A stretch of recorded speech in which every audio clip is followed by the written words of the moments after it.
Различни начини да кажем приятно прекарване. Have a nice time или have a good time. А може и have a wonderful time. Като nice означава приятно, good е добро, wonderful чудесно. Но като цяло и в трите варианта изразът се превежда като пожеланието приятно прекарване. Have a nice time. Have a good time. Have a wonderful time. Друг вариант. Have a pleasant time. Като pleasant означава приятен. Have a pleasant time. Това пожелание конкретно е подходящо и за по-официална среда на общуване. Друг вариант.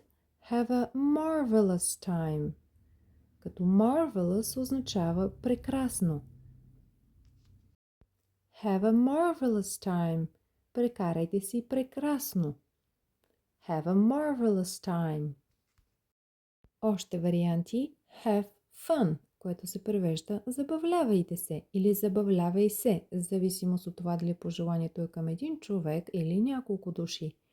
Have fun. Have a lot of fun. Забавлявайте се много. Have a lot of fun.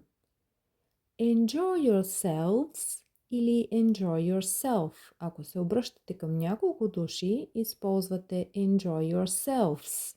Приятно прекарване за няколко човека. Ако е пожеланието към един човек, тогава казваме enjoy yourself. Enjoy yourself. И за финал още един пример.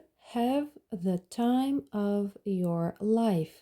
Прекарай си невероятно, незабравимо. Have the time of your life.